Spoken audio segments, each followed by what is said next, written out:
Another week, another blowout win for Indiana football. And I can't say that as someone who was a student here before this became the norm that I'm complaining at all. Welcome to IU Sports Sunday.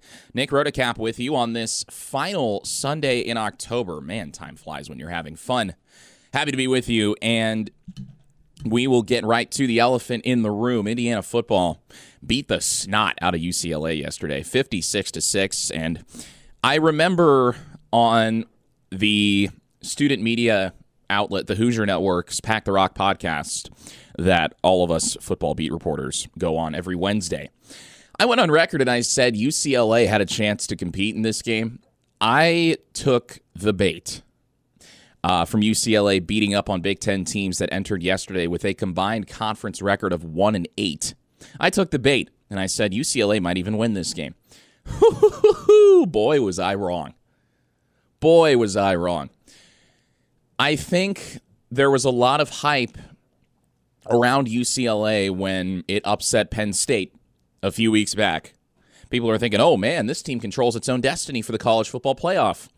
Well, it turns out we knew that Michigan State was bad. We knew that Maryland was middling. But my goodness, how bad is Penn State? That's one question we have to answer. The other question we have to answer, how good is Indiana? I think, and I said this yesterday, Indiana will get more first place votes today after a 56-6 drubbing of the Bruins. And I don't know that it's going to be enough for Indiana to take over number one in the country, because I think everybody agrees Ohio State is number one until proven otherwise. But wow. Everybody talking about, oh, Michigan State could have been a trap game. This could be a trap game. Indiana's, going to slip up at some point. Injuries mounting, or, Cignetti, yeah, he can't sustain this for a whole year. At some point, they're going to slip. Knock on wood for me if you want, but I don't know. This team is so complete. It is so well coached. It's unbelievable to watch. Cignetti, there's one example of that I want to bring up. Indiana was very aware that UCLA likes to do everything it can to keep its offense on the field. And I know that sounds obvious, but UCLA ran a couple fake punts during that 3-game win streak. Cignetti talked about it on Monday, and then he talked about it again throughout the week and said they've stolen a couple possessions with fake punts. They're keeping the other team off the field, referring to their opponent's offenses. What did UCLA do? I think it was in the first quarter. I shot the game for the Hoosier Network, so I don't exactly remember when it was because I shot every play and, the memory kind of gets garbled. But UCLA ran a fake punt early in the game, and Indiana didn't bite. Sometimes in those situations, the players will panic, be like, oh, no, and then there's an open receiver 15 yards downfield, and you're thinking, oh, man, if we could have gotten off the field there. But I'll tell you what. Everybody stayed disciplined, and UCLA had nothing. And I think it was Jared Kelly, who covers IU athletics for Peaks.com. He tweeted that when you're trying a trick play that early in the game, that being a fake punt, you are saying to your opponent, I don't believe that we can beat you straight up. And that is what UCLA interim head coach Tim Skipper said when that fake punt was run early in Indiana's 56-6 win over UCLA. And boy, he was right. For all the positive press that Jerry Neuheisel got, the UCLA offensive coordinator, interim offensive coordinator, I hope that he gets the same amount of negative press for whatever went on yesterday. Because he was getting all the positive press. He was getting all the flowers. And I think it was Fox College Football who posted a graphic on Twitter. And it had Indiana beating UCLA 56-6, and it had Tim Skipper's picture. My question to you is, why does Neuheisel get the praise but not the criticism? He's not the interim head coach, nor has he ever claimed to be the interim head coach. So, just food for thought there. Nico Iamaleava, the UCLA quarterback, who did not play that well against Maryland last week, he struggled. He struggled against Indiana. Indiana ate him alive. Straight up. Ate him alive. 3 sacks, 7 tackles for loss. Nico, 13 of 27, 113 yards, no touchdowns, 2 interceptions. Yeah, that's why Tennessee let him go. Now, I'm not going to tell you that UCLA has the best offensive line in the world because, well, they don't. But Indiana's defense just made his life very difficult all afternoon long on a national stage. And stop me if you've heard this one before. Indiana football on Big Noon Kickoff in the month of October puts up 56 on a conference opponent. Well, it hasn't happened a lot, but if I had a nickel for every time it has taken place, I'd have 2 nickels. It's weird that it's happened twice. Of course, referencing the 56 to, was that also 56 to 6? 56 to 7 over Nebraska last year. Curt Cignetti might own UCLA. Last year at the Rose Bowl, 42 to 13. Yesterday, 56 to 6. That's a combined total of 98 to 19. Yeah, that's pretty good. That's pretty good. And I was thinking maybe UCLA might keep this closer because sometimes when a team is hot, that's just how sports work. Like on paper, Indiana was way better.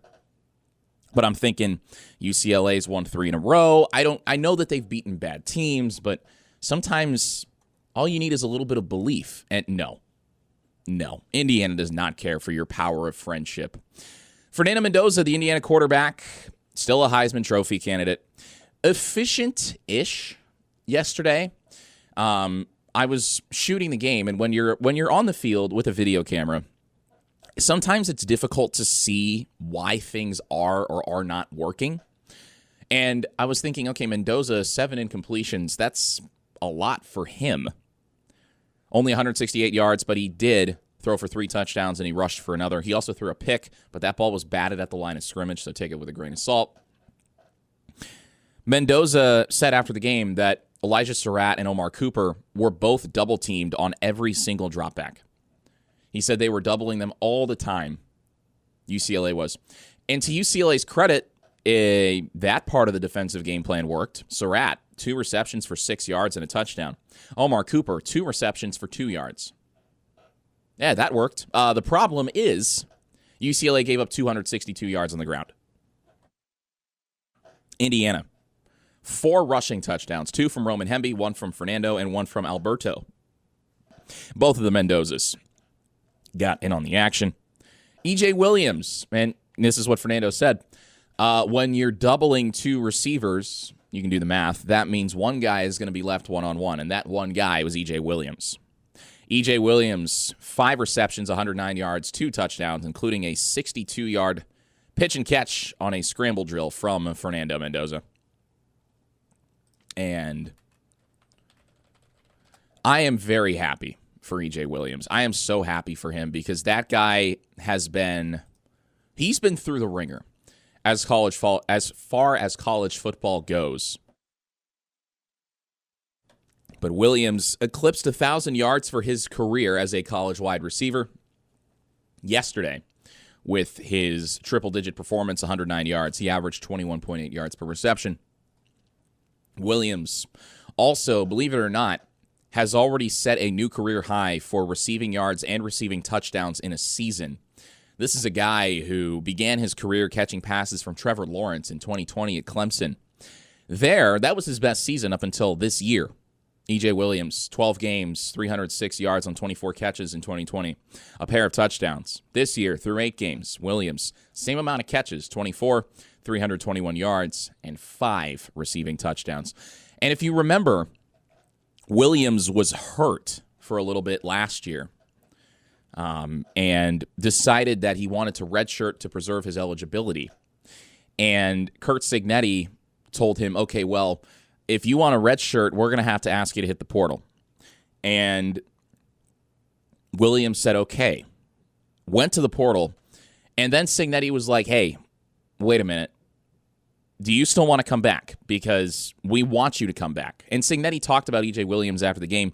He said, quote, I've always been very high on E.J., and he's continued, I'm paraphrasing here, but Cignetti has talked about the last couple of years how Williams has a ton of talent. He just needs to stay on the field from a health perspective. And knock on wood, he's finally doing that. And I'm so happy for him because he transferred in, His first season at Indiana was in 2023, and the vibes were so bad around Indiana football. And last year, he only caught 2 passes. He only caught 2 passes last year in 4 games. One of those, I believe, was in the Northwestern game. But he redshirted. He came back, and when Surratt and Cooper are double-teamed on every play, guess who's open? E.J. Williams. So very happy for E.J. Williams. He was the biggest impact player in the passing game for Indiana, but the ground game. Roman Hemby talked about it post-game. Kind of felt old school, relying on defense in the run game instead of airing it out on every play. Hemby was the workhorse, 17 carries, 81 yards, and 2 touchdowns for the Maryland transfer.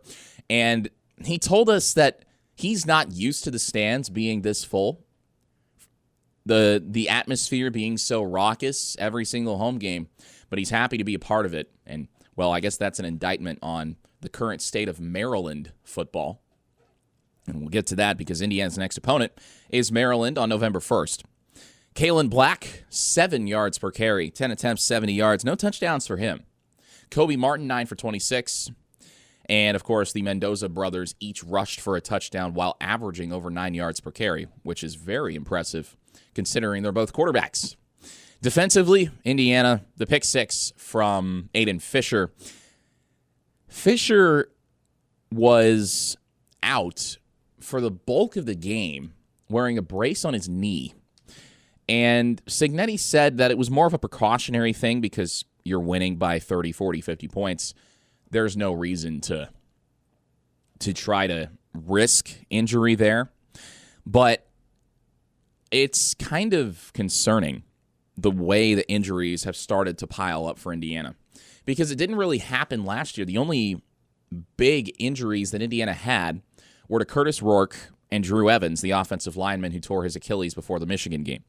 Rourke suffered that thumb injury, which he battled through in the latter half of the season. But if you got a close look at that in the Purdue game or in the college football playoff game, it was pretty gross. But Curtis battled through it. Now, this year, you've seen Kellen Wyatt. He got banged up against Oregon, and now, unfortunately, it looks like he is out for a very long period of time. He's not listed as out for the season, but Cignetti said he doesn't know if we'll see Wyatt again, the Indiana edge rusher, second on the team in tackles for loss before yesterday, so that is a big loss for Indiana. Mikhail Kamara dealing with a nagging shoulder issue again, and then now Fisher with his knee. That's a little bit concerning. And again, I said this last week after the Michigan State game. It was for a different reason. But I feel like the defense might dictate Indiana's ceiling, if nothing else, because if you can't stay healthy, I mean, at some point your depth is going to be tested. And Indiana's depth is not as proven. I'm not saying Indiana's depth pieces are bad by any means, but it's kind of an unknown. It's a question mark. And this team that we know so much about, that's something that we do not know much about. Might be the next man up, might be a schematic adjustment. Stephen Daly, though, filled in great yesterday. And, it's hard to box score watch. You can't box score watch defensive players. You just can't do it. But I'm hoping, and you should be hoping that if you're an Indiana fan, that Aiden Fisher, it was just a precautionary thing. He'll be okay moving forward because that pick 6 was electric. We'll talk more IU football, and crossover season is here. Basketball as well when we come back. You're listening to IU Sports Sunday on WGCL. Back here on IU Sports Sunday, Nick Rotocap with you, and I have a question to ask. Does every ranked team blow out its opponents at home? Oh, I'm getting word that they don't? Oh, that's interesting. Okay. Look, I'm not going to sit here and tell you that UCLA is a bunch of world beaters, right? Everybody talks about, okay, the Big Ten is top heavy, but the bottom half of this conference sucks. Okay, that might be a fair point. My counterpoint is Indiana can't control what Big Ten opponents it plays week in and week out. The only thing that the players and coaches can control is how they handle their competition. And if people want to keep moving the goalposts, which we'll get to why you really can't do that anymore in a second. But if people want to keep moving the goalposts on Indiana, that's fine. But Indiana is doing week in and week out what good teams, great teams, national championship contending teams, dare I say, should do to subpar competition on a weekly basis. And that is far from a gimme. It just is. It just is. I mean, look at what happened with Texas yesterday against Mississippi State. Mississippi State, winless in Big Ten. Winless in SEC play is Mississippi State, losers of 4 in a row. Florida beat them and then fired Billy Napier. Texas needed overtime to beat them. And if it happened that Indiana was facing a winless Big Ten team and needed overtime to beat them on the road, you know what people would say? Oh, Indiana's not good. Oh, look at Cignetti. He can't run up the score. He's a fraud. But because Texas did it, I guarantee you there are people out there saying, oh, wow, the SEC sure is deep. All of these teams are so good. As if Florida didn't fire Billy Napier after he beat Mississippi State a week ago. So don't let anybody tell you that Indiana isn't great. Because Indiana is great. Indiana is a great team. I can't believe I'm saying this. Because it's so weird that Indiana football is this good. Again, I've covered this team now for multiple years. I've been to every single game this season as a media member. And it's still hard for me to believe it. That was one of the reasons I thought UCLA would keep it close. Is because it's not normal for Indiana to do this. And again, like I said, I'm not telling you that UCLA is a really good team and that the Big Ten is a super deep conference right now. Because I don't think it is. I think they could have 3 teams in the CFP. Maybe 4 if Washington wins out. There's a chance. It's not going to be Illinois after yesterday. Good old Brett Bielema was trying to plead his case before this game, saying, yeah, well, our 2 losses were to Ohio State and Indiana. What he neglected to tell you was, 1, Illinois had to play Washington on the road, and 2, that Illinois lost to Indiana by 53 points on national television and was never, save for that busted assignment on the second drive of the game, Illinois was never in that game. I shot that game too. So I think, again, it's difficult for some people to grasp, but just because Mississippi State takes Texas to overtime, just one overtime, just because Mississippi State takes Texas to overtime does not mean the SEC is deep. I would argue that Texas is still, as far as rankings go, coasting on the preseason number 1 ranking that, as we now know, was complete and utter garbage. Complete garbage. And it goes into what Lane Kiffin was saying this week about how, Vegas seems to know a lot. Why don't we let Vegas decide who should be in the CFP? Well, Lane, since you're so interested in hypotheticals and games being played on paper like the rest of your SEC comrades, I guess for this exercise, they are all united under one hypothetical umbrella. Vegas would have had Texas playing Penn State in the national championship at the start of the season. Preseason polls are useless. The number 1 team in the country shouldn't have to go to overtime to beat Mississippi State. I don't care that it's on the road. Mississippi State has not won a conference game this year. Still true, by the way. The preseason number 1 team would blow out a conference opponent by 50. Oh, Indiana did that. Oh, but Indiana was... Oh, I'm getting word that Indiana was barely a preseason top 20 team. Well, again, I am not a fan of preseason polls. I have never been a fan of preseason polls. It's one thing when there wasn't a whole bunch of roster turnover because you could go off of history and say, okay, well, this team's probably going to be better or worse because they lost players X, Y, and Z. But you just can't do that anymore. And no team has shown that more than Indiana. Everybody said, oh, Indiana was a flash in the pan. What did they do? They went out and they got better. They got better. As far as we know, Fernando Mendoza has 2 functioning ACLs. Curtis Rourke did not. Indiana has shown twice that it can go into some of the most hostile environments in the country and not just snap the ball, but win. Something that it could do neither of last year. It could neither snap the ball nor win in hostile environments on the road. Now they can. Now the Hoosiers can. I don't expect next week against Maryland to be a hostile environment. I will be on the call for WIUX Sports, 3:30 kick Eastern time. Maryland football, Roman Hemby talked about it. We talked about it earlier. Indiana's 56-6 win over UCLA yesterday. Roman Hemby, who transferred over from Maryland to Indiana, he said that he's not used to crowded home environments, loud atmospheres, rowdy fans. And I'm thinking, yeah, it's Maryland. They don't really care about football. So I don't expect Secu Stadium in College Park to be a very difficult environment for Indiana. Maryland, though, is coming off a bye week. That might make things a little bit interesting. And again, Indiana can't control its opponents in conference play. All you can do is handle how you play them. That's it. That's all you can do. That is all you can do.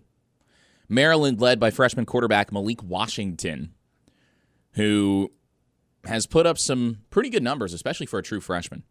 Washington, 6'5", 230 pounds. He's been a guy, but Maryland has lost 3 in a row, and their only Big Ten win was against Wisconsin for the Terps. Washington in his last 3 games averaging under 250 yards, 3 touchdowns to 2 picks, though he has been sacked just once. He throws the ball a lot. In Maryland's 4 Big Ten games, Washington has thrown at least 34 passes in every game. He's thrown 48 and 49 passes in 2 of those games, 48 against UCLA and 49 against Washington. Maryland is a very young team, which I think plays into Indiana's advantage because a lot of these guys simply will have not faced a college team that is this well coached before. And that, I think, could lend a hand to Indiana.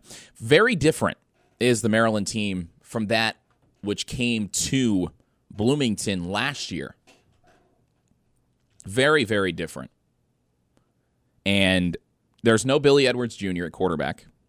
There's no Kellen Wyatt on the defensive front. There's no Roman Hemby. You remember Hemby had a rushing touchdown in that game against Indiana last year. But those guys are gone. This is a very different Maryland team. And when I was doing my broadcast prep earlier this week, I was starting on it, and I looked up Mike Locksley.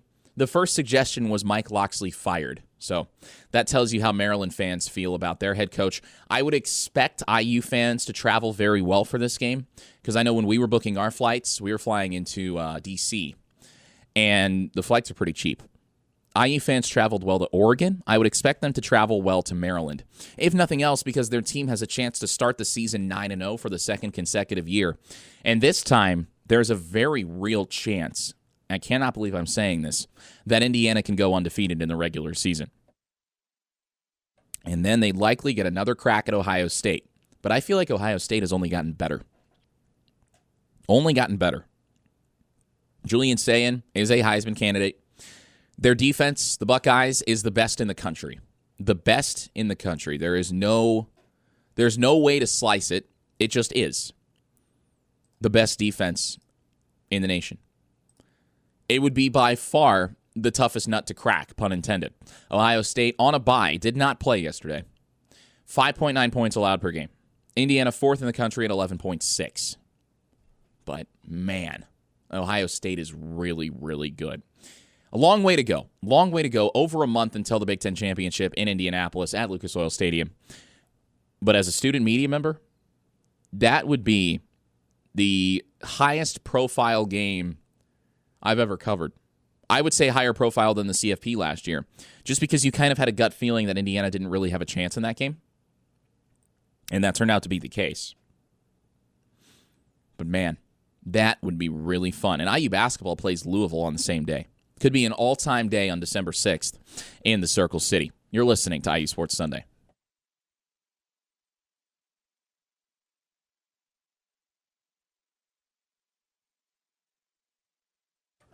Back here on IU Sports Sunday, Nick Rotocap with you.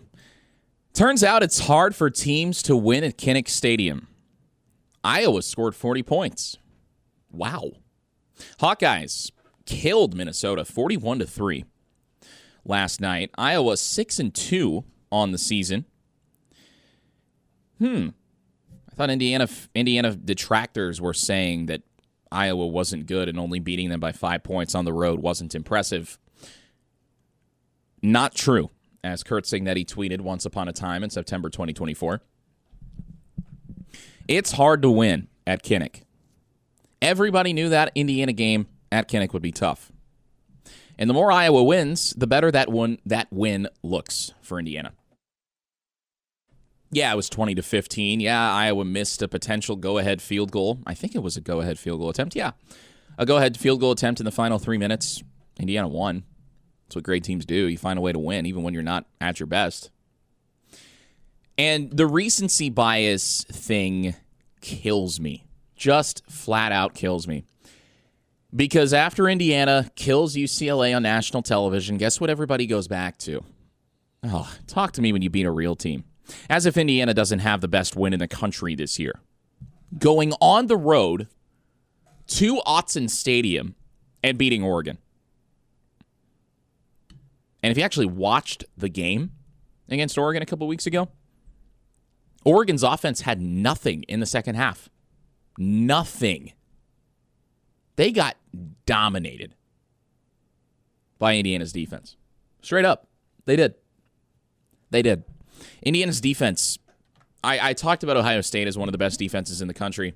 Indiana's defense, also one of the best in the country. And it starts with the fact that they aren't allowing touchdowns. And that sounds obvious, right? Indiana's given up 6 offensive touchdowns in 8 games. 6 offensive TDs in 8 games. The Oregon game, there was 1. Michigan State had 1. We're going to do some math here. So we'll work backwards. Michigan State had 1. Oregon had 1. Iowa had 1.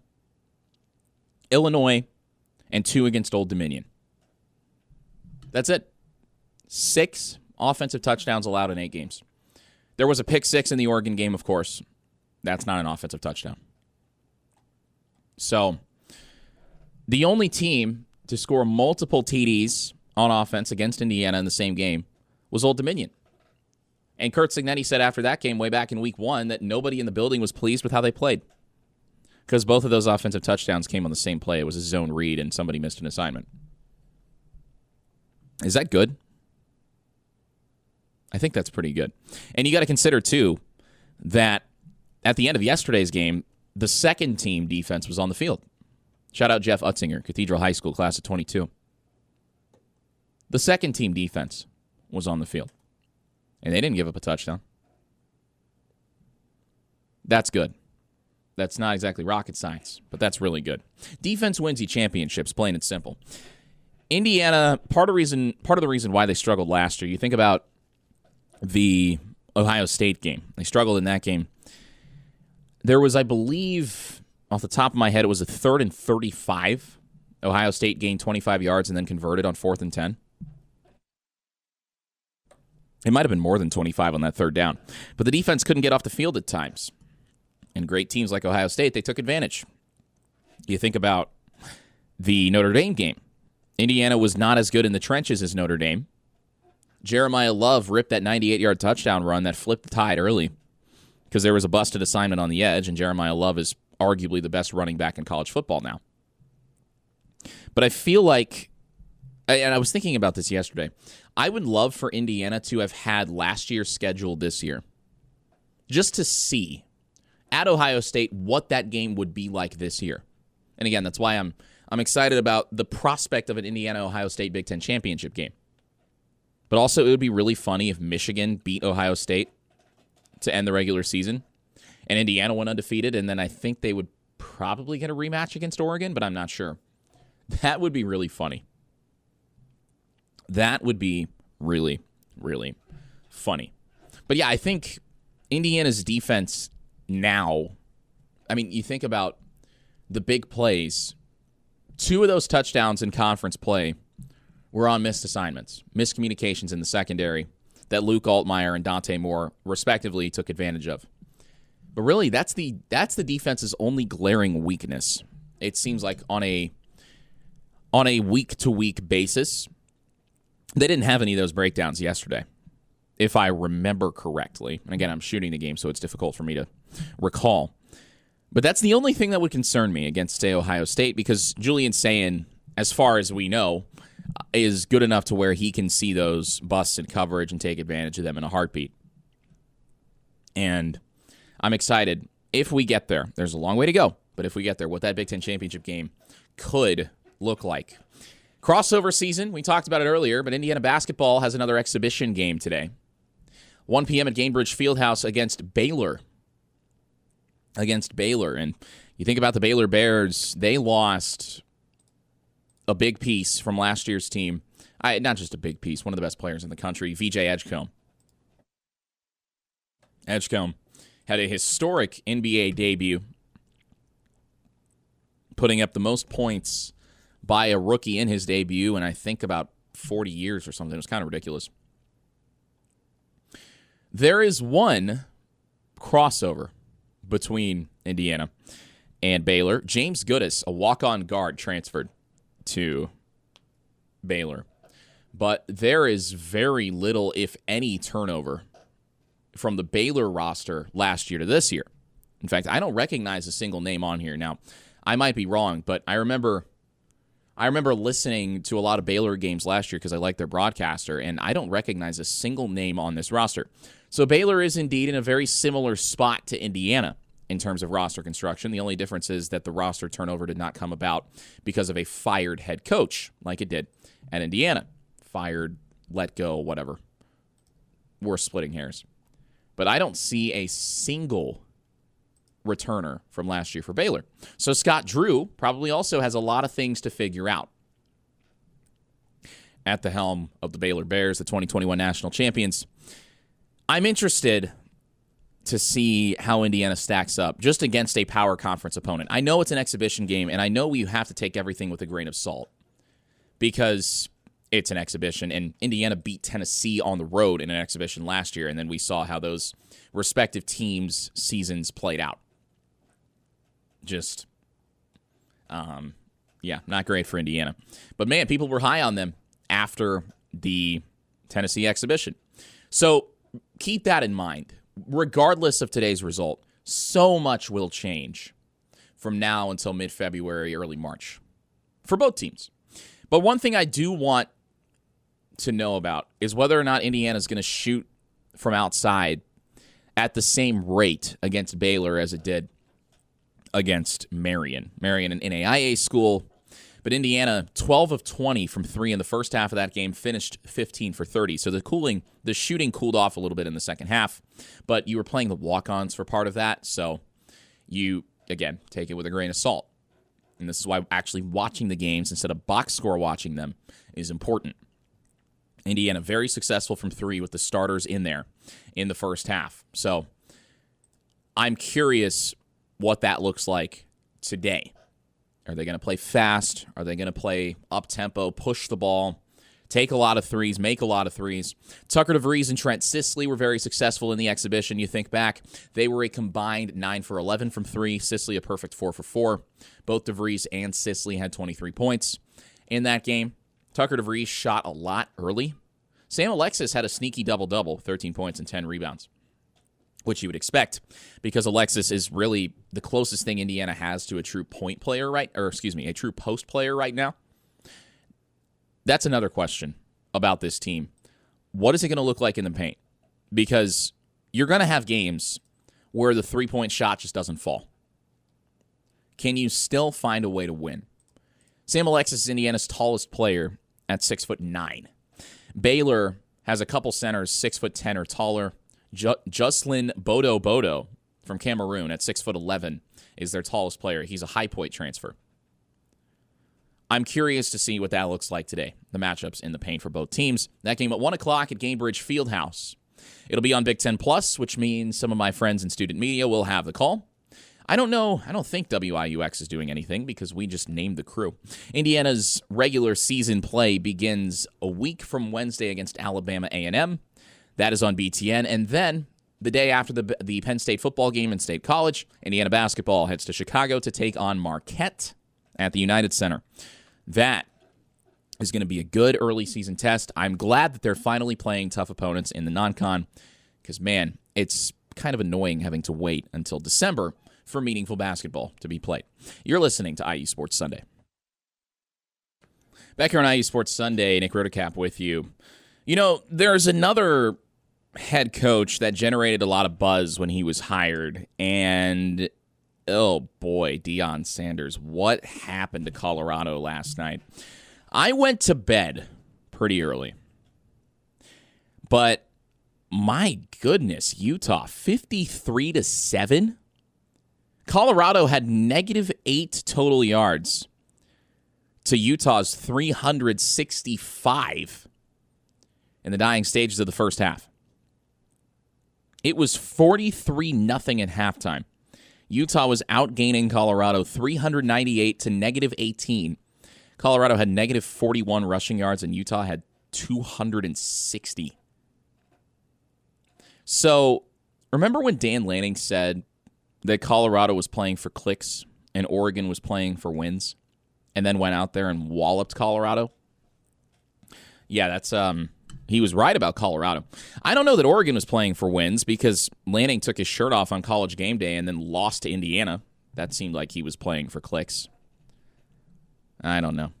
I think it's interesting how the media narrative around Coach Prime was like, oh, you know, he's got Shedeur, he's got Travis Hunter, this Colorado team, they couldn't beat BYU in a bowl game with Shedeur and Travis Hunter. Although we'll put some respect on BYU where respect is due. The Cougars tied for second in the country in wins over the last 2 years with 19. They're 8-0. Same amount of wins as Indiana. Only Ohio State has more. Yeah, that's, BYU. Indiana BYU, that would be like a sneaky good CFP game. Actually, that wouldn't be sneaky good. That would just be good. That would be a good college football playoff game. I am excited for the first CFP rankings show. It's not that far away. It's the first Tuesday in November, so I believe it's November 4th. Correct me if I'm wrong, but I believe it's November 4th. And take a look at the ESPN College Football Power Index, just because it's a computer metric, and I like computers sometimes, only when they tell me the things I want to hear, though. Indiana has a 96.8% chance to make the CFP, which is the highest percentage of any team in the country, although you have to take it with a grain of salt because Ohio State didn't play. Ohio State and Texas A&M each at 96.4, so we're talking about a percentage point, less than a percentage point difference. Ohio State has a slight edge over Indiana with respect to its percentage chance to win the Big Ten. Ohio State at 48.7, Indiana at 41.6. That tells me that the computers think the Big Ten championship could be a really close game. Ohio State has a 5% chance advantage over Indiana to win the national championship, 24.7 to 19.9. Both teams have over a 35% chance to make the national championship, which is by far the highest in the country. Next closest is Alabama at 26.3. And to Alabama's credit, they just keep winning after that Florida State loss in week 1 where everybody wanted Kalen DeBoer's head on a stick. But Alabama, 7-1. Texas A&M also 8-0. BYU, 8-0, is up to 16th in the FPI, which I think tells you that the computers don't think the Big 12 is that good. I think they would be right. But again, this is why I'm saying Indiana did what good teams are supposed to do against really bad teams. They beat them by a lot. And it's crazy that Indiana has gone from just hoping, fans at least, hoping for bowl eligibility to, oh, cool, we're 8-0, let's keep going. That's the mindset shift Curt Cignetti has talked about. He said, we're going to change the way people think about Indiana football. And he's done it. And there was a clip that I saw of Cignetti in an Indiana University of Pennsylvania polo talking about some of the exact same things that he preaches now at Indiana University, Bloomington. Talk about that more on the other side of this break. You're listening to IU Sports Sunday. Back here on IU Sports Sunday, Nick Rotacap with you. I talked about before the break how there was a clip of Curt Cignetti talking about what he wanted his football program at the Indiana University of Pennsylvania to be. And if it wasn't for the polo he was wearing that said IUP across the front, representing the lesser-known Indiana University campus that happens to play football at the NCAA level, if it wasn't for the polo, I'd believe that he said it yesterday. Cignetti, in a clip that is almost 15 years old, posted in 2011, right after he took the job at IUP, his first head coaching job, where his assistants were making $8,000 a year.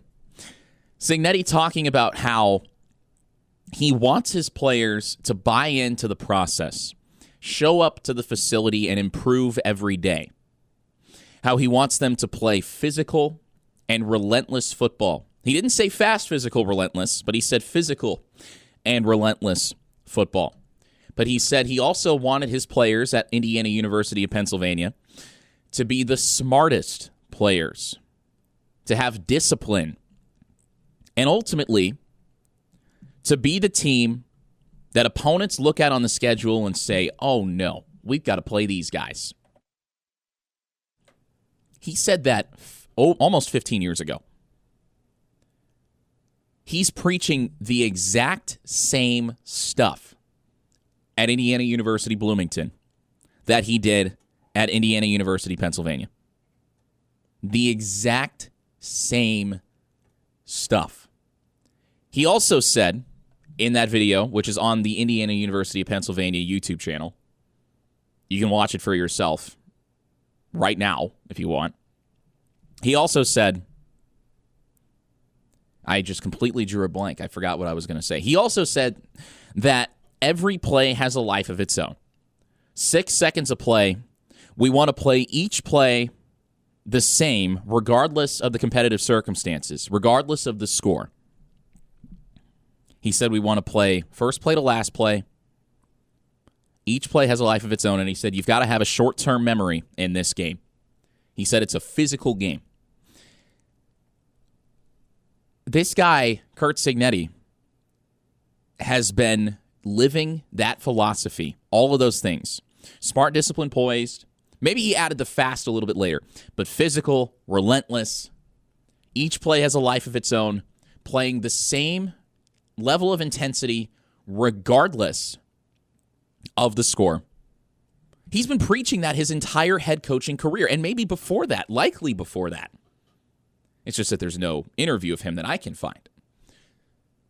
This is a guy in Curt Cignetti who has a formula, and we knew this when he got hired at Indiana, but we didn't know if it would translate. He has a formula that works at every level, and he's got assistants, and he talked about it after the game yesterday, how he has assistants that have been with him since he was preaching this at the Division II level.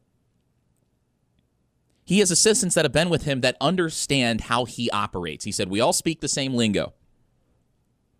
Those assistants that were making $8,000 at IUP are now among the highest paid and highest touted assistants in the country. Brian Haynes, the defensive coordinator, one of the best defensive coordinators in the nation. Mike Shanahan, the same on the offensive side. And Cignetti said of Shanahan after yesterday's game, he said, there are some times where I've questioned some of his play calls, but every time I question a call, it goes for a big play. Just goes to show how good his assistants are and how they're going to be very sought after, especially in a coaching carousel that's as wild as this one. But Indiana fought tooth and nail to keep them together last year, the coaching staff, and I expect them to do the same this year. I expect them to do the same. And this coaching carousel could be a wild one, to say the least.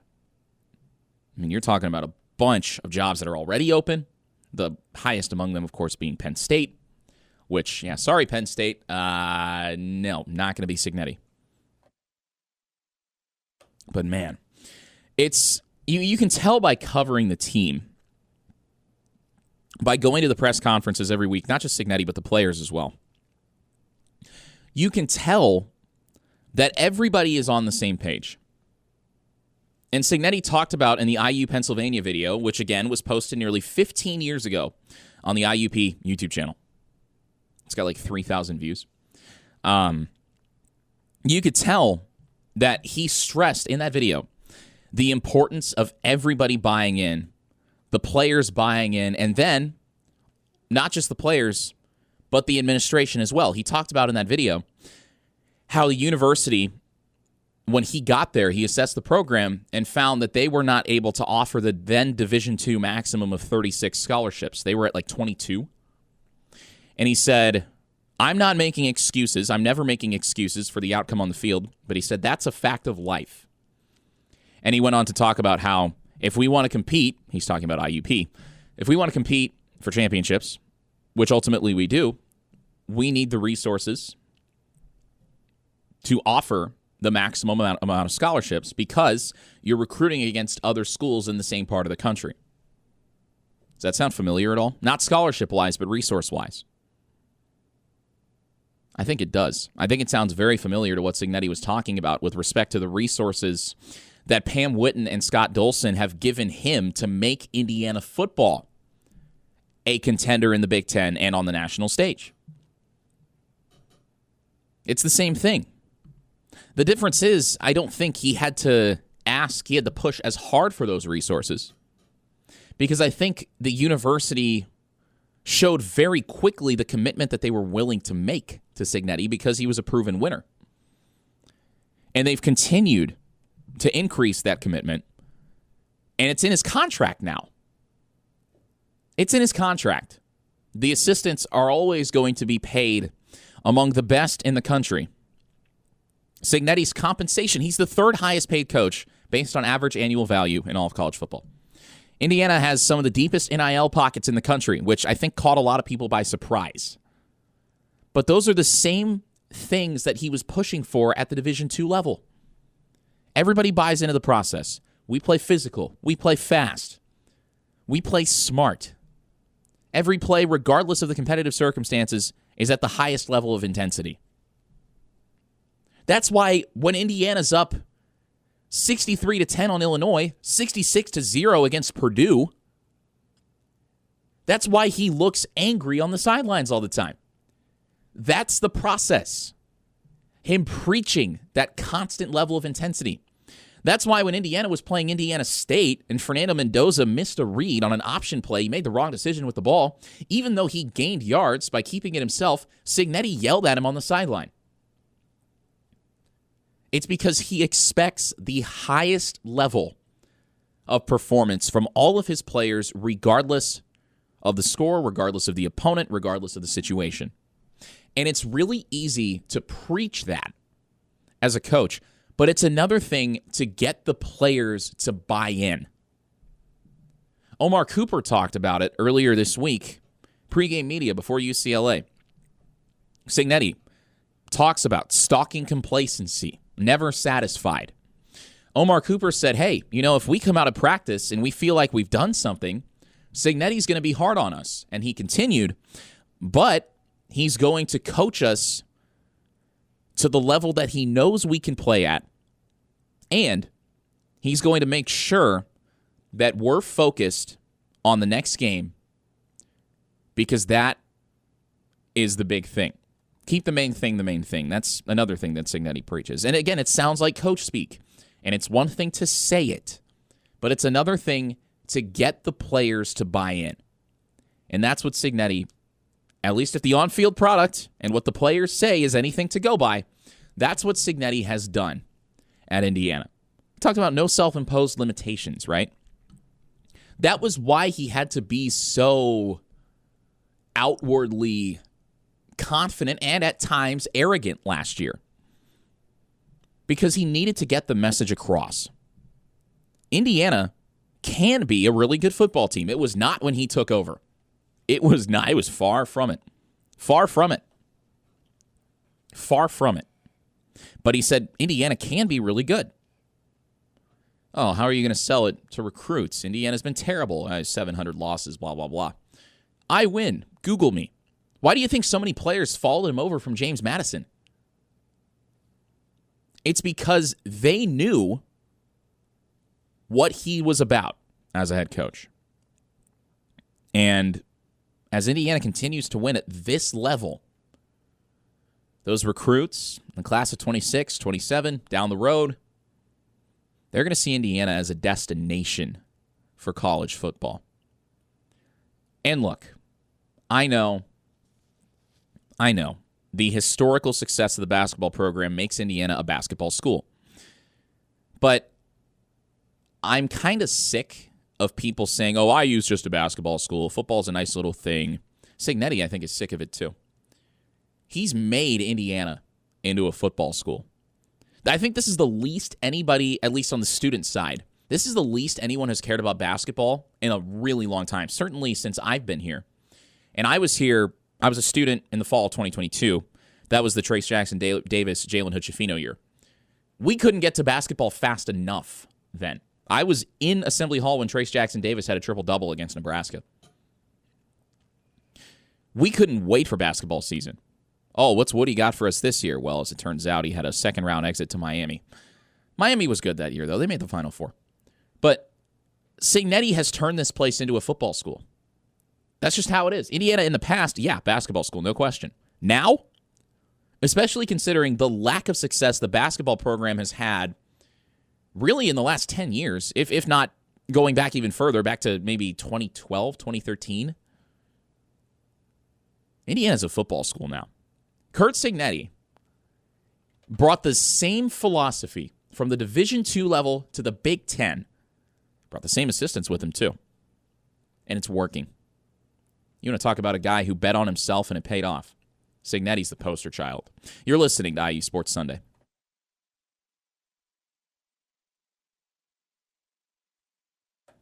Back here on IU Sports Sunday, Nick Rotocap with you. Winning is fun. Winning is fun. Indiana fans deserve this. I don't care. I don't care about the outside noise. Neither does Curt Cignetti, actually, funnily enough. Could be a lot worse if you're Indiana. Could be a lot worse. It's still crazy to me. This team's a national championship contender, and it's not. Last year, Indiana, I think I'll be the first to tell you, Indiana benefited from a very, very favorable schedule last year. 8 home games, weak year in the Big Ten as far as the usual top teams are concerned. I'm looking at you, Michigan. I'm looking at you. But Indiana, leaving no doubt. Leaving no doubt this year whatsoever. I talked about how all these blowouts can get kind of boring. Well, they've become the norm in Bloomington. Shout out Jared Kelly for this. Since 2024, Indiana has beaten its opponents at home by an average margin of 38.9 points. 38.9 points per game. That's how much Indiana is winning home games by under Curt Cignetti. Indiana's undefeated at home. Knock on wood. The only other game left is Wisconsin. That's in mid-November. I don't think they're going to host a playoff game.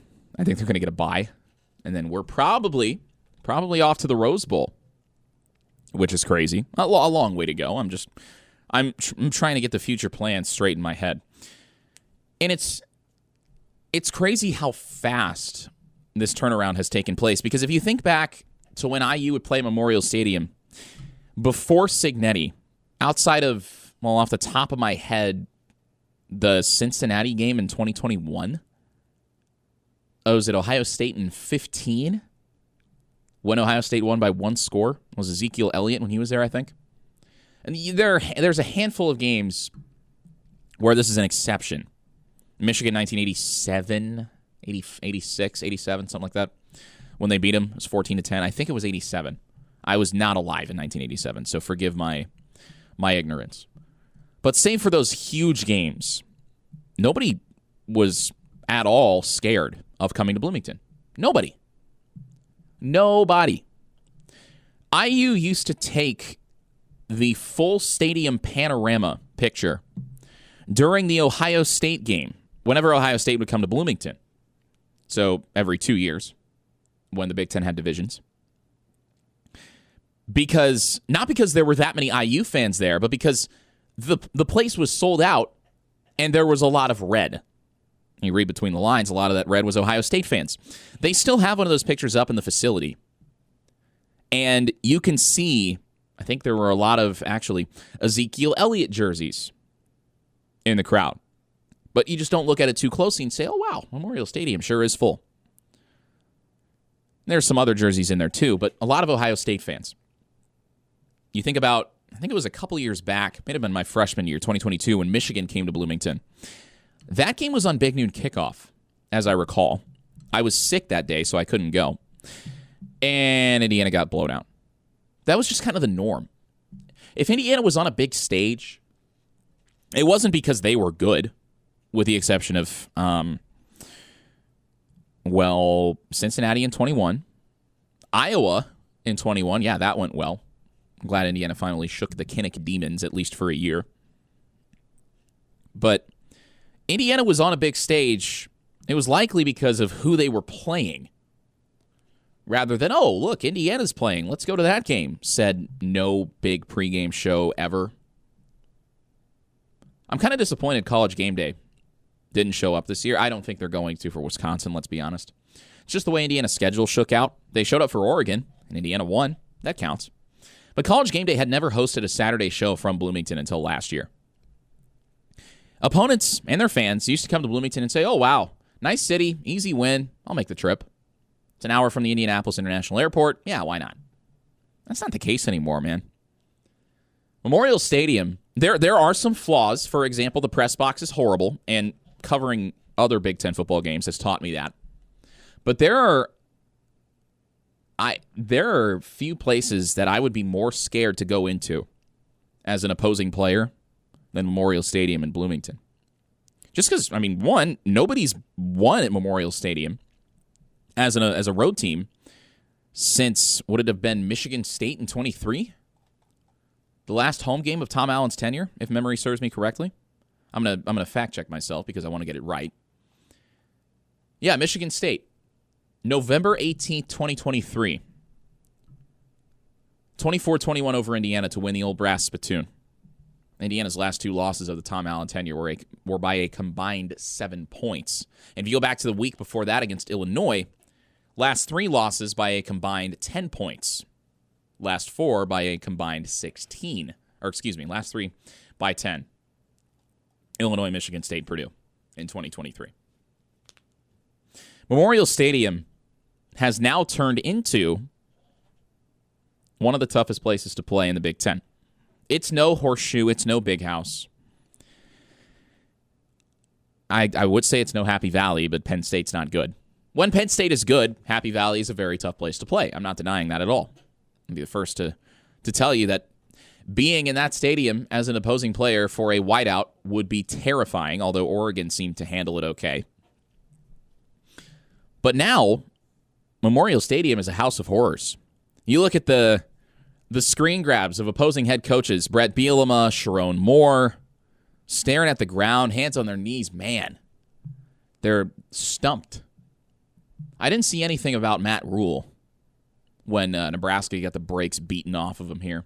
I didn't see anything about Ryan Walters, although I imagine he was less disappointed and more resigned to the fact that he was losing his job by that point. But Cignetti has turned Memorial Stadium into a destination for Indiana football fans. Not opposing fans, but Indiana football fans. Now, next up for The Rock, I'm thinking long-term here. Gotta get a new press box, man. That press box is awful. Also, Oregon does it right at Autzen. They've got 2 elevators to get people up to the suites and the press box and whatever. Indiana has 1 elevator to handle 7 floors. You need 2, man. That's going to be a massive undertaking, obviously. Anytime you renovate a football stadium, you're talking about a really, really lofty process. But I think they've got to find a way to at least modernize the press box, the elevators. Obviously, people talking about expanding the seating. How would you do that? That's my question. I don't know the answer. I'm not an engineer. If I was, I wouldn't be here. But these are the discussions that I think the athletic department and the university are going to have in the coming years. If they're not having them already, they could be. They could be, because these things are, of course, very meticulously planned. I would hope that they're exploring possible avenues for an expansion or a renovation. At least an expansion. Also, can we fix the whole no cell service thing? Because that's really bad. And I know that the fans have been voicing their concerns about that for years. About how basically once you get anywhere close to the stadium, you just don't have any cell service. And I know you're thinking, why do you need cell service? It's a football game. Well, not just cell service, but Wi-Fi as well. Working media. Yes, hello. Press box Wi-Fi is okay.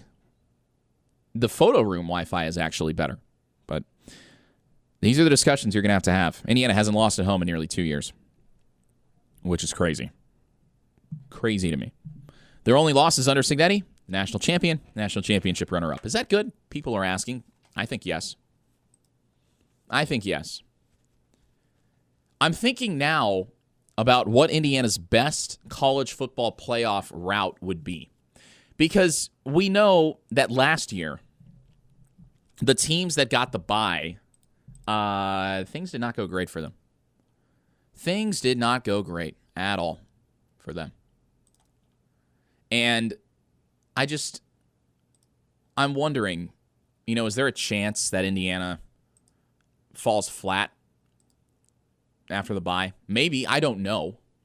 But you look at the teams that got the bye, right? Boise State, and there was an inherent flaw in the way the CFP was set up last year. It never should have been the top 4 conference champions. It should have just been the top 4 teams get the bye. I think everybody was in agreement on that, at least most people. I don't know who wouldn't have been in agreement on that. Boise State got blown out by Penn State. Oregon, as we know, got walloped by Ohio State at the Rose Bowl. Arizona State and Texas went to 2 overtimes, but Texas, the team that did not get the bye, ultimately won. So all of the teams that got the bye, Notre Dame beat Georgia in the Sugar Bowl. All of the teams that got the bye lost. And the closest margin was Texas and Arizona State in overtime. Texas scored 15 points in overtime to Arizona State 7, winning on a 2-point conversion, and then the interception sealed it. I'm just curious. I'm just wondering. It's apples to oranges because of the way it's seeded. But would it be more advantageous for Indiana not to have a bye? I don't know. If this was last year, I would certainly say yes, knowing what we know now. But just sometimes in football, obviously you have the health angle, right? Indiana, having to deal with a couple key injuries. An extra week, always good to get healthy. I'm not denying that. But sometimes when you're hot, you just want to keep playing. Now, if there's any coach I trust to buck the trend, Cignetti. Because he's done nothing but destroy every trend, blow everything out of the water since he's gotten to Bloomington. If we ignore Ohio State and Notre Dame. But for the by and large, for the most part, there's no doubting that Cignetti would be the coach I would trust the most, I'd say among anyone, to have his team ready after a bye. But I'm just wondering, because you look at the 2 teams that made the national championship. Notre Dame was a 7th seed. They didn't get a bye. Notre Dame and Ohio State both hosted. They both dominated those first-round games. I think it's going to be a very interesting case study, because then you might see teams try to intentionally not get the bye. I don't know how that would work, but somebody might try it. Somebody might try it. But I'm thinking about potential matchups. If Indiana were to get the bye, which does seem like the most likely circumstance at this juncture. Let's say the 4 byes are Indiana and Ohio State, and then whoever wins the SEC, I don't know. I think realistically, probably Texas A&M. So Indiana, Ohio State, A&M, and we'll throw in we'll say, I'm not going to give Notre Dame the bye. I can't do that because Notre Dame does not deserve a bye. We'll go Indiana, A&M, Ohio State, and let's say Ole Miss gets the bye, right? And then you're looking at other teams in the top 12. Oregon's probably going to be in there. Realistically, Alabama's probably going to be in there. Georgia could be in there. USC might get an at-large. There's a lot of different possibilities here. I'd like to see Indiana versus an SEC team. I'd like to see Indiana, Alabama maybe, Georgia. I'd like to see that. Just so that we can put all this, Indiana couldn't handle the SEC. Can we put that to rest? If Indiana gets an SEC team, I don't know if they would because of bowl tie-ins and all that. You might get 2 Big Ten teams in the Rose Bowl like you did last year. I don't remember exactly how the bowl tie-ins work. I don't know if there are any bowl tie-ins anymore, but in a dream scenario, it would be Indiana versus an SEC team after the bye in the CFP. Because then, if Sig, say he blows him out, runs up the score, then we can just stop with all this nonsense. Beat an SEC team. Schedule a tough non-conference opponent. Well, I'd like to see them bring back the Bourbon Barrel, Indiana, Kentucky. But Kentucky's already got Louisville, and I don't know that they would go for that. I'd go for it. But also, Cignetti's got a formula. Use the non-contest tune-up games, and then just steamroll everyone in the Big Ten. Why don't more teams try that? I don't know. You're listening to IU Sports Sunday. Becker and IU Sports Sunday, Nick Rotacap with you, talking about how Memorial Stadium has gone from being a house of horrors for IU fans to being a house of horrors for Indiana's opponents. It was 1987 against Michigan, Indiana hosting the Wolverines. Awful weather, 3:30 kick. Michigan coach Bo Schembechler complained after the game IU fans were too loud. And that's why Michigan couldn't audible at the line of scrimmage. Indiana won that game 14-10, and fond memories for IU football fans, while IU basketball was just coming off of its 5th national championship, if this was in the fall of 87, which it was. So, yeah, outside of games like that, Memorial Stadium, it's been a haunted house of horrors for IU football fans. But that Michigan game in 87, that was one of the reasons why the Indiana win against Michigan last year was so significant, was because that was the first time since 87, excluding 2020. Okay, so second time since 87, all told, that Indiana had beaten Michigan. And this is all kind of coming back to me now. But we're focused ahead because, in the words of Curt Cignetti, what you did yesterday don't mean squat. That's what he said. Not me. Not me. Indiana, Maryland next up. The Big Ten has so many schools that have letters for their logos. I think that the conference by far has the most schools with letter logos at, it feels like 11 or 12 at least. I'll be on the call for WIUX there in College Park. ESPN's analytics giving the Hoosiers a 90% chance to win that game. But again, Maryland, a very young team. The Terrapins coached by Mike Locksley. And they have hit a skid. They're kind of the opposite of UCLA right now. UCLA had won 3 in a row. Well, Maryland hasn't won a game since September 20th when it beat Wisconsin at Camp Randall. But as we know, Wisconsin is terrible. Wisconsin is putrid, very bad, not good. Luke Fickell probably got one of the hottest seats in all of college football right now. And Maryland plays 3 tough opponents in the final 4 weeks of its regular season: Indiana, Illinois, and Michigan. Although 2 of those are in College Park. The only one on the road is Illinois. Illinois probably going to drop out of the top 25. But you can get into Indiana, Maryland for $30. See an undefeated team take on a conference opponent. Roman Hemby talked about it. He's not used to big stadiums, big full stadiums, as somebody who's playing at home. That speaks to, again, how much Maryland fans don't care about Terrapin football. Malik Washington, true freshman at quarterback. He's only taken 2 sacks all year, completing under 60% of his passes, averaging 6.5 yards per completion. 11 touchdowns to 3 picks. Tells me that his decision-making might come back to bite him a little bit. Kind of what we saw with Dante Moore when Indiana played Oregon. I think Bryant Haynes is going to throw some things at Malik Washington that he hasn't seen yet. Because you look at Maryland's opponents in conference play. I mean, Washington, close loss. Nebraska, close loss. UCLA, close loss. Maryland's last 3 losses have been by a combined 11 points. By a combined 10 points. I beg your pardon. They're still losses, though. Almost only counts in horseshoes and hand grenades. But Washington, not very efficient. Fernando Mendoza, much better numbers, and he hasn't even played. He didn't play the full game yesterday. Yet again, Alberto took over in the latter stages. Alberto took over in the third quarter. Fernando Mendoza, by comparison, completion percentage nearly 73 to Malik Washington's 59. Mendoza, nearly 2,000 yards, 24 touchdowns to 3 interceptions on the year.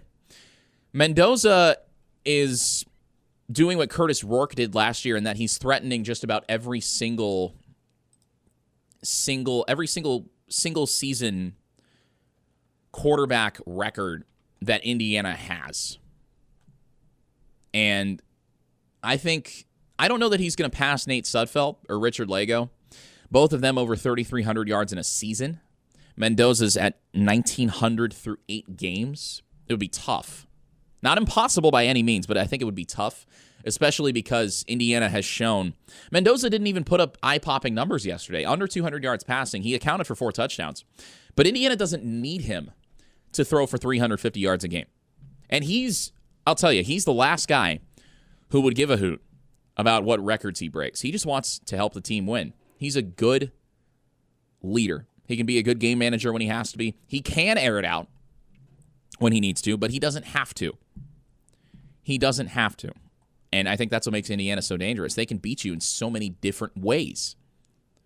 But I think Mendoza certainly could break the single-season passing touchdown record if he keeps putting up the numbers that he is right now. Curtis Rourke, I don't remember, was Curtis Rourke the one who set the record? I'm trying to find it in the IU record book. Curtis Rourke did set the record last year at 29. That's right. So Mendoza right now at 24. He is tied for 4th all-time. Ben Chappell in 2010. Ahead of him, Nate Sudfeld with 27. Kellen Lewis with 28 in 2007. And Curtis Rourke, of course, with 29 last year. Nate Sudfeld was at the game yesterday, by the way. Shout out Nate Sudfeld. I think Mendoza could easily get to 30. 4 regular season games left. He's at 24. Yeah, you can pretty much book it. Because teams, you can double Elijah Surratt. You can double Omar Cooper. But you can't double team 3 receivers. You can't double team E.J. Williams, too, if you're going to double both Surratt and Cooper, which UCLA did, and it worked yesterday. But Mendoza, he's coming for that single-season touchdown record. He just is. He just is. And it's cool that we have records in danger of being broken on a yearly basis now. I think that is, again, that speaks to Indiana's consistency, Curt Cignetti's consistency. I feel like Indiana could become a destination for transfer quarterbacks. I really do. I do. And I'm trying to think who might be next. Because, I mean, you're going to look at what Cignetti has been able to do in 2 years at the Power 4 level with Curtis Rourke and Fernando Mendoza. And Cignetti preaches it, production over potential, right? What have you done in your career? Not what can you do? What's your recruiting rate? He doesn't care. Cignetti doesn't care about stars. He's a great talent evaluator.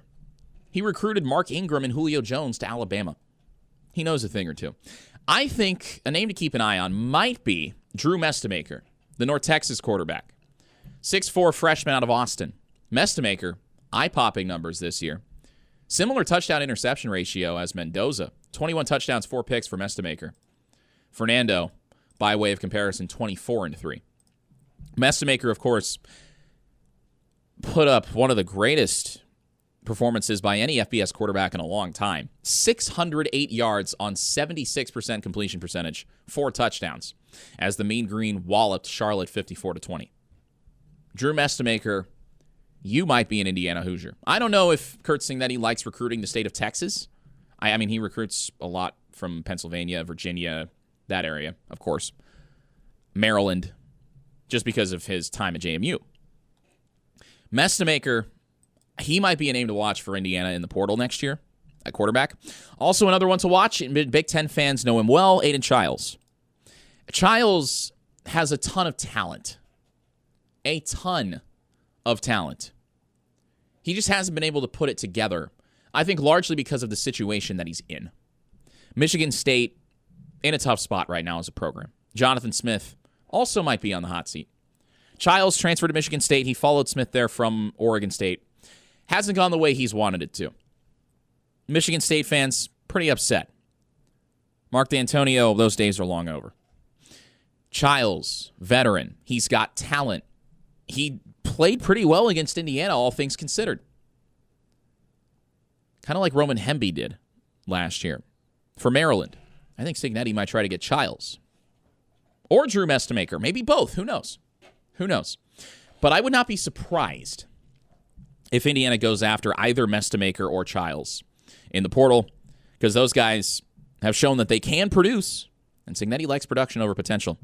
But if he doesn't land either of them, I wouldn't be too worried, because Alberto Mendoza, he's not as big as Fernando. He's younger. He showed some flashes yesterday, as did Charlie Becker at wide receiver. Keep an eye on Becker moving forward. He made a great catch yesterday. And I think that once Surratt, Cooper, and Williams are gone, Becker is going to be the next man up. You'll also see some transfers. There was a Michigan transfer whose name keeps slipping my mind, who's out this year with an injury. But I think Indiana's offense is in good hands moving forward after Mendoza, Waffle House, Super Cooper, and the like depart for the NFL. You're listening to IU Sports Sunday. Back here on IU Sports Sunday, Nick Rotacap with you. Because we cover the Pacers here on WGCL, I feel bad. I feel bad because I'm a Pacers fan. And I think the Pacers are about as injured 2 games into the season as the Fever were by the time their run ended in the WNBA semifinals against Las Vegas. They've got like 7 guards who are hurt right now. This is a team that was 1 game away from winning the Larry O'Brien Trophy. And now they've got about as many injured players as they do healthy players. They just keep piling up. Man. I was watching the Pacers-Oklahoma City game on opening night for the Pacers, and just, I know this is an IU sports show, right? But I cannot stand Oklahoma City. I can't stand Shai Gilgeous-Alexander. I think he is an unethical foul baiter. He injured Andrew Nembhard. I don't like SGA. I don't like the Thunder. And I was watching the Thunder-Rockets game on NBC. By the way, NBC did a great job with that broadcast. Good to hear Mike Tirico calling hoops again. But man, the OKC chants just gave me PTSD to when I was in summer ball in Tennessee, watching the Pacers on that playoff run. It stinks that the Pacers were so close, and yet again, it seems like they're, Pacers fans having their hearts ripped out. But there will be other basketball at Gainbridge Fieldhouse today. Indiana taking on Baylor in an exhibition. As I said earlier, take everything you see with a grain of salt if you're watching the game either in person or on Big Ten Plus. And if there are any of you who are doing the doubleheader, going from the Indiana men's basketball game to Colts Titans, which I think is at Lucas Oil. Admittedly, I'm so immersed in college football. I have kept in touch with the Colts, and yes, they are at home today. So if anybody's doing the doubleheader, I wish you the best of luck. Stay hydrated, and hopefully the Colts improve to 7-1. I'm trying to think. Best landing spots for Fernando Mendoza. The Titans, I don't think they draft him because they just got Cam Ward. The Jets, no. If he goes to the Jets, his career is over. Miami, homecoming, bad organization, but it would be better for him personally, I would think. The Jets, though, did have 3 scouts in attendance at Memorial Stadium yesterday. So take that however you will. The Colts also had a scout there, but I don't think they were scouting Mendoza because they've got their guy in Daniel Jones. And you can hear that Colts game right here on WGCL. Coverage beginning just before kickoff at 4:25. A late game, an AFC South game kicking at 4:25. Coverage beginning just before the top of the hour right here on WGCL. Thank you so much for listening to this edition of IU Sports Sunday. Because I'm on the call for IU Maryland in College Park next week, I will not be here. So I will be back prior to, I don't know, because with Indiana playing in Chicago, I'll be covering that game. I don't know if I'll be here that week either, but we'll cross that bridge when we get to it. You've been listening to IU Sports Sunday.